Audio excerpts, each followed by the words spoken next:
आज हम उसी श्रीमद् भगवद गीता के ऐसे 11 अनमोल उपदेश आपको बताएंगे जो आपकी पूरी जिंदगी बदल देंगे। बस आप इन बातों को वीडियो के अंत तक ध्यान से सुनिए। जो भी व्यक्ति इस वीडियो को अंत तक सुनेगा उसे अपनी जिंदगी, उसे अपनी हर परेशानी का हल अवश्य मिलेगा।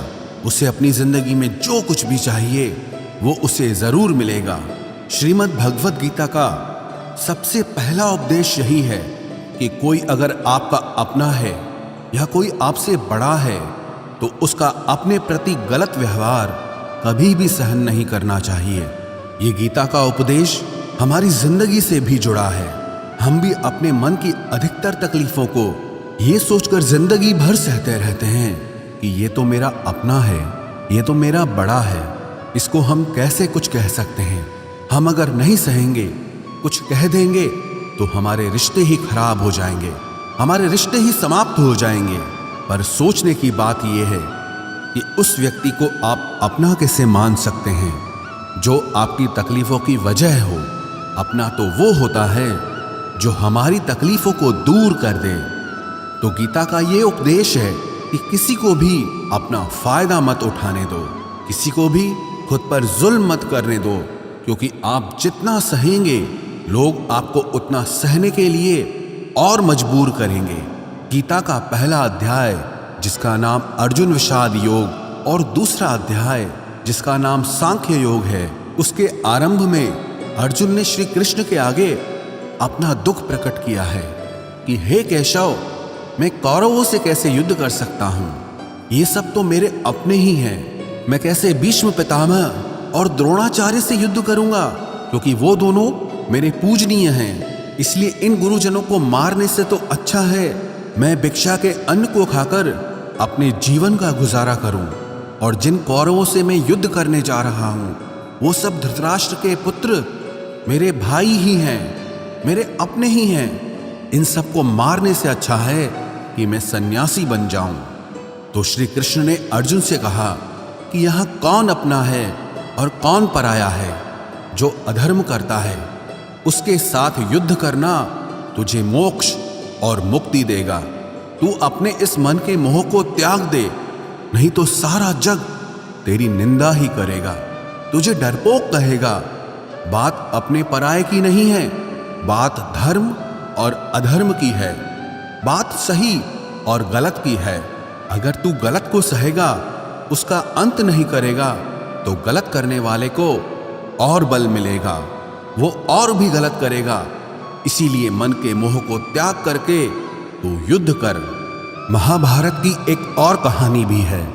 जब अर्जुन के पुत्र अभिमन्यु की युद्ध में मृत्यु हो जाती है तब अर्जुन बहुत दुखी होता है, रोने लगता है। वो श्री कृष्ण से कहने लगा कि मेरा पुत्र अभिमन्यु मर गया है, मैं ये दुख बिल्कुल भी सहन नहीं कर सकता, मैं भी अपने आप को समाप्त कर लूंगा। फिर भगवान श्री कृष्ण उसे आत्माओं के लोक में लेके गए, जहां अभिमन्यु आनंद से बैठा हुआ था। क्योंकि उसने क्षत्रियोचित व्यवहार किया, इसलिए उसे उत्तम पद की प्राप्ति हुई। जब अर्जुन अभिमन्यु के पास रोते रोते पहुंचा, अपने पुत्र को देखकर अर्जुन बहुत प्रसन्न हुआ। उसे गले से लगाकर कहने लगा कि हे पुत्र, तेरे बिना तो मैं जी ही नहीं सकता, मैंने तो अपने जीवन की आशा का ही त्याग कर दिया है। तो अभिमन्यु कहने लगा कि आप कौन हैं? अर्जुन बोला, मैं तेरा पिता हूं, तू मेरा पुत्र है अभिमन्यु। तो अभिमन्यु कहने लगा कि कौन पिता कौन पुत्र, मेरे हजारों जन्म हुए हैं।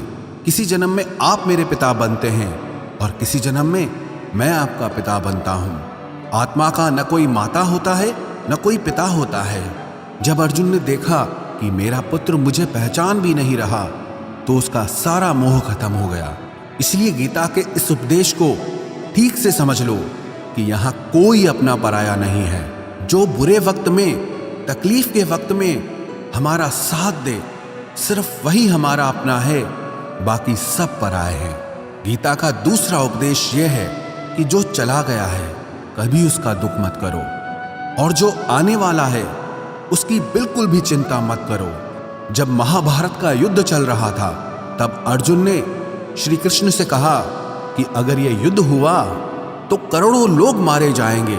जो सैनिक और योद्धा इस युद्ध में मारे जाएंगे, उनकी स्त्रियों का क्या होगा, समाज कैसे आगे बढ़ेगा, और भी बहुत सी बातें अर्जुन ने विस्तार से कही हैं। तो भगवान श्री कृष्ण ने कहा, अशोच्यानन्व शोचस्त्वम प्रज्ञावादांश भाषसे गतासून अगतासूश्च नानुशोचन्ति पंडिताः। श्री कृष्ण बोले, हे अर्जुन, तू बड़ी बड़ी ज्ञानियों जैसी बातें करता है, लेकिन जो सच में ज्ञानी होता है, वो जो लोग मर चुके हैं, जा चुके हैं या एक दिन जाने वाले हैं, उनकी चिंता नहीं करता है, उनका दुख नहीं करता है। तेरे हाथ में कुछ भी नहीं है, तू चाहकर भी कुछ कंट्रोल नहीं कर सकता। जीवन और मरण ये तो प्रकृति की नियति है। इसीलिए जो ज्ञानी होता है वो किसी के मरने पर भी रोता नहीं है। ज्ञानी जन ना ही बीते हुए कल का शोक करते हैं और ना ही आने वाले कल की चिंता करते हैं। इसीलिए जो होने वाला है वो होकर ही रहता है, और जो नहीं होने वाला है वो कभी नहीं होगा। ऐसा निश्चय जिसको समझ में आ जाता है, जिसकी बुद्धि में आ जाता है, उसे कभी कोई चिंता नहीं सताती, कोई दुख नहीं सताता। हमारे सारे दुखों का कारण ही यही है। या तो हम जो वक्त गुजर चुका है उसे सोच सोच कर परेशान होते रहते हैं, या भविष्य की चिंता कर करके खुद को बीमार कर देते हैं, नष्ट कर देते हैं। गीता का ज्ञान हमें यही सिखाता है कि ना तो हम बीता हुआ कल बदल सकते हैं और ना ही आने वाले कल पर कंट्रोल कर सकते हैं। हमारे हाथ में सिर्फ वर्तमान है, सिर्फ आज का ही पल है। हमारा 98% तनाव और चिंताएं भूतकाल और भविष्यकाल के बारे में सोचते रहने से होता है। हम हमेशा उसी में ही जीते रहते हैं, मगर वर्तमान में कभी नहीं जीते, इस पल को कभी नहीं जीते।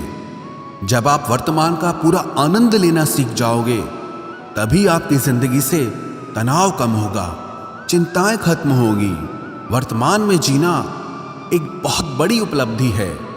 हमारे हाथ में भी सिर्फ आज का ही पल है। हमें जो भी करना है आज ही करना है। कभी भी ये सोचकर समय को नष्ट नहीं करना चाहिए कि अभी मेरे पास बहुत समय बचा है। एक गुरुजी ने अपने एक शिष्य को पारस का पत्थर दिया। उनका वो शिष्य बहुत आलसी था, हर काम को कल पे टाल देता था। तो गुरुजी ने उसे कहा कि मैं तुझे ये पारस पत्थर दे रहा हूं। इस पारस पत्थर से जब तू लोहे को स्पर्श कराएगा तो वो लोहा स्वर्ण बन जाएगा, सोना बन जाएगा। और ये पारस पत्थर मैं तुझे 1 महीने के लिए दे रहा हूं। जब 1 महीना समाप्त हो जाएगा तब मैं तुझसे ये पत्थर वापस ले लूंगा। तब तक तू इस पत्थर को अपने पास ही रख। गुरुजी का वो शिष्य बाजार में लोहा खरीदने के लिए गया। जब बाजार में वो लोहा खरीदने पहुंचा तो उसे लोहे का वो रेट बहुत महंगा लगा। उसने कहा थोड़े दिन रुक के ले लूंगा, जब लोहे का रेट कम हो जाएगा। पर उसकी बुद्धि में ये बिल्कुल नहीं आया कि इस लोहे को मैं सोना बनाकर बहुत अधिक धन बना सकता हूं। लेकिन उसके मन की सुस्ती, उसके मन का आलस्य, उसकी वजह से उसने उस काम को कल पे टाल दिया। ऐसे ही करते करते पूरा महीना समाप्त हो गया। फिर गुरुजी उस शिष्य के पास आ पहुंचे कि बताओ तुमने कितना सोना बनाया। शिष्य बोला कि मैंने तो अभी सोना बनाना शुरू भी नहीं किया। तो गुरुजी ने कहा मुझे मेरा वो पारस पत्थर वापस चाहिए। शिष्य बोला कि नहीं, मुझे थोड़ा वक्त दीजिए, मैं थोड़ा सोना बनाना चाहता हूँ। गुरुजी ने कहा कि ये पारस पत्थर पूरा 1 महीना तेरे पास था, पर तू कुछ नहीं कर पाया, लेकिन अब समय समाप्त हो चुका है। ऐसे ही ये हमारा जीवन है, हमारी जिंदगी है, और ये समय ही पारस पत्थर है। हम समय के एक एक पल से अपने जीवन को सोना बना सकते हैं, लेकिन हमें ये लगता है कि हमारे पास बहुत समय बचा है। एक दिन जिंदगी को जी